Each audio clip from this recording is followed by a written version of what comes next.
The opponent's perspective. Facing the legend, when two worlds collided. This extraordinary photograph captures Bruce Lee standing in a boxing ring, facing an opponent who towers over him in both height and weight. Behind them, a massive crowd fills every seat of what appears to be a major arena, thousands of faces watching intently under the glare of overhead lights.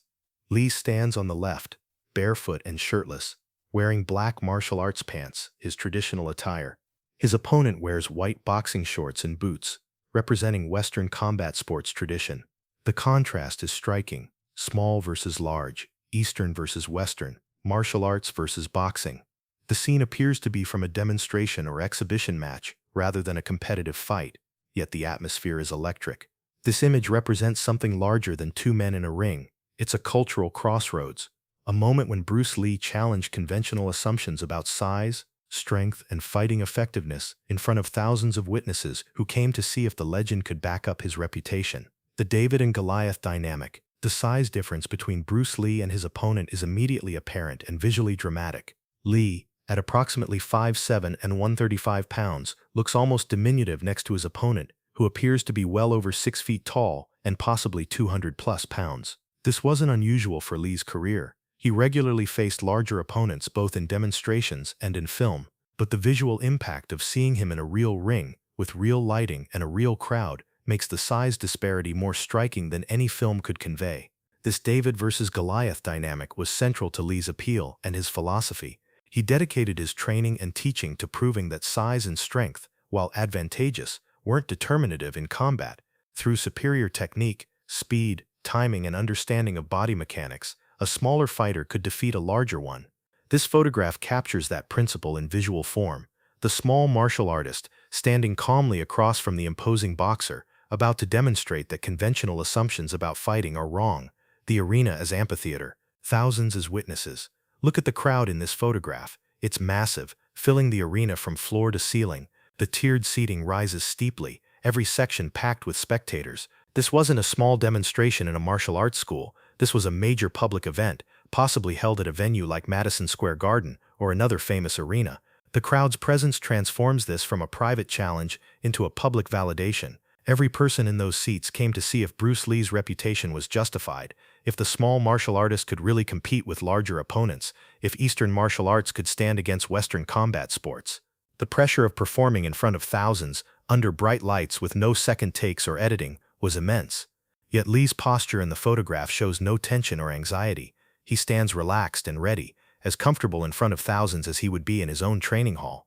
This confidence wasn't arrogance, but earned certainty, the result of years of testing his techniques in real sparring and street fights before he ever stepped into a public ring. The barefoot warrior versus the booted fighter. One subtle but significant detail in this photograph. Bruce Lee is barefoot while his opponent wears boxing boots. This wasn't an oversight or rule violation, but a deliberate choice that reflected Lee's martial arts philosophy. Traditional martial arts training occurs barefoot, maintaining direct contact with the ground for better balance, sensitivity, and foot dexterity. Boxing boots provide ankle support and allow pivoting on canvas surfaces, but they also reduce tactile feedback and limit certain kicking techniques. Lee's bare feet signal his commitment to martial arts authenticity, even in a boxing ring. He wouldn't compromise his technique to conform to boxing conventions. The bare feet also provided tactical advantages. Lee could execute kicks that boots would limit, could grip the canvas for better traction, and could move with the fluid footwork that was essential to his fighting style. His opponent's boots, conversely, suggested a fighter trained exclusively in boxing, possibly unprepared for the leg attacks and unconventional angles that Lee might employ. The crowd's expectation, spectacle, or validation. What were those thousands of people expecting to see? In the 1960s and early 1970s, martial arts were still exotic and mysterious to most Western audiences. Bruce Lee's growing fame through The Green Hornet and early films had created curiosity, but many remained skeptical. Were martial arts real fighting techniques or theatrical performance? Was Lee's screen persona based on genuine ability or movie magic? This arena setting, with its massive crowd and boxing ring, a venue associated with real fighting in Western culture, represented Lee's opportunity to validate martial arts in front of skeptics. Every person in those seats brought their own biases and expectations. Boxing fans might have assumed the larger opponent would dominate through superior reach and power, Martial arts enthusiasts hoped to see their discipline validated. Casual spectators came for entertainment, expecting spectacle. Lee's challenge was to meet all these expectations simultaneously, to demonstrate authentic technique while creating an engaging show, to prove martial arts effectiveness while respecting his opponent. The posture of confidence, body language analysis. Bruce Lee's body language in this photograph speaks volumes.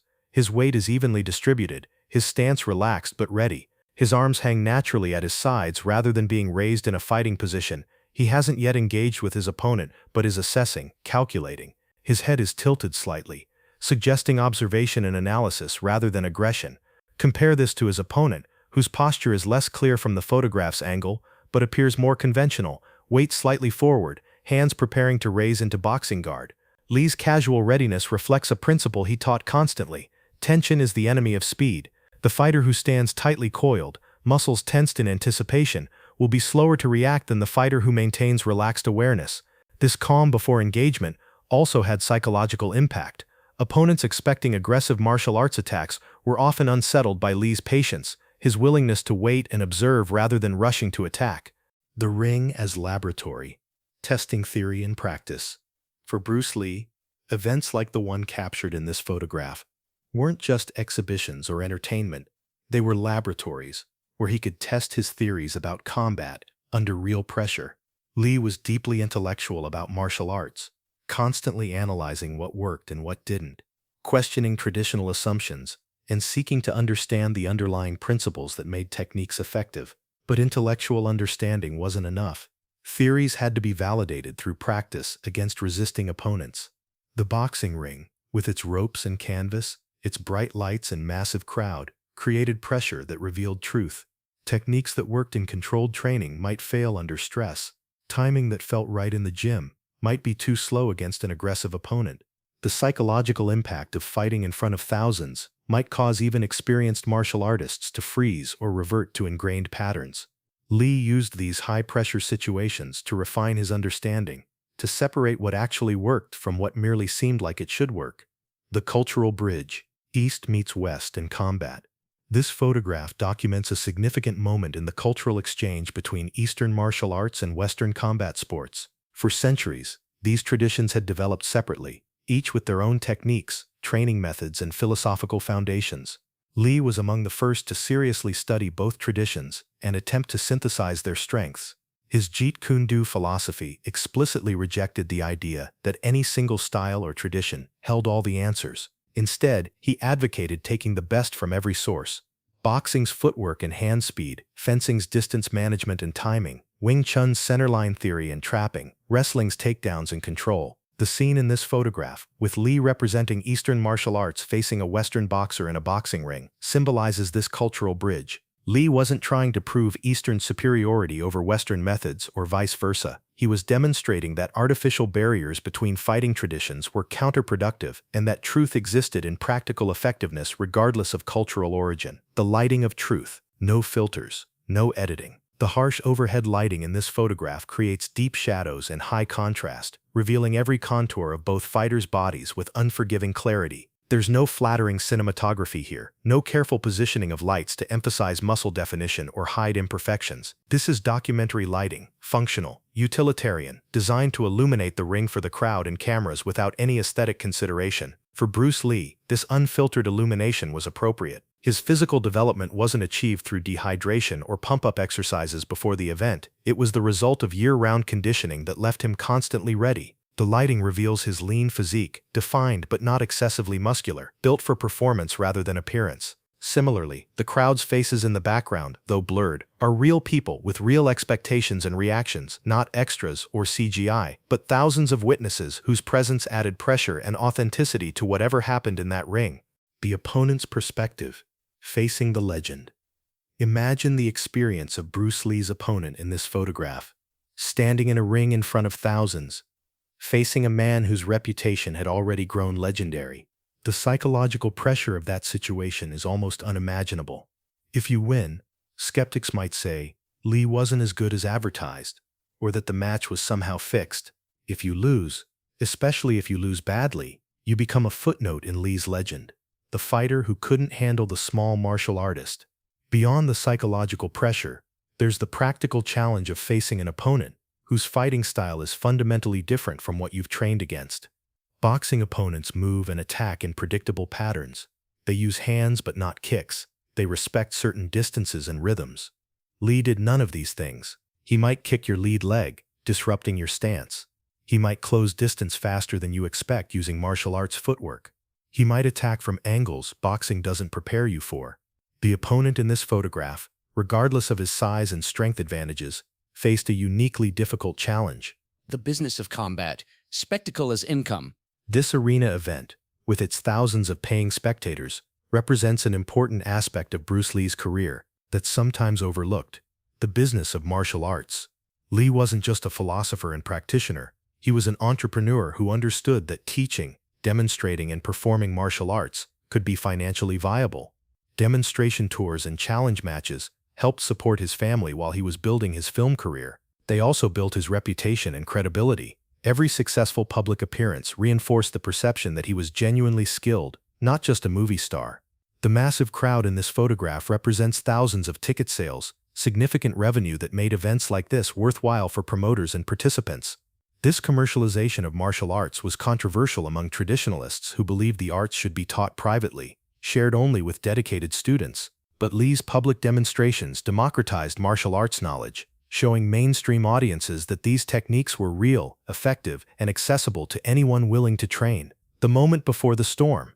This photograph captures the calm before the engagement, the moment when strategy exists purely as potential, before contact and chaos transform it into improvisation and reaction.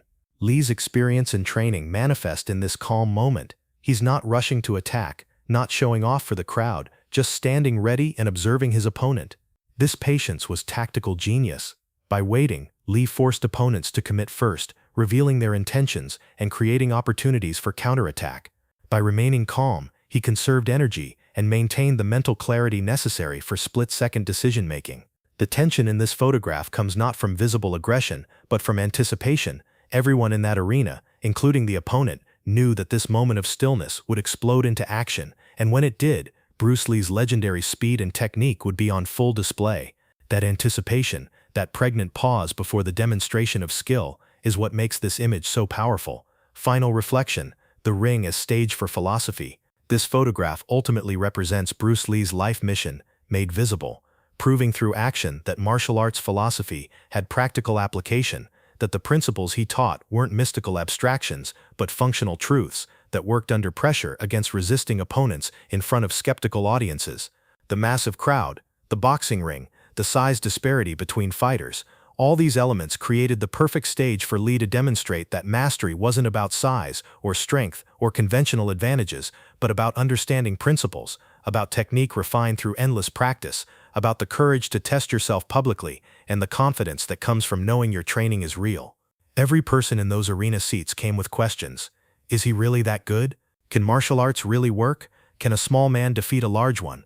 And Bruce Lee, standing barefoot in that ring, calm and ready, was about to provide answers that would influence how millions of people understood martial arts, combat, and human potential. This photograph freezes that moment of infinite possibility, when philosophy was about to become demonstration, when theory would be tested by practice, when the legend would prove whether he was real.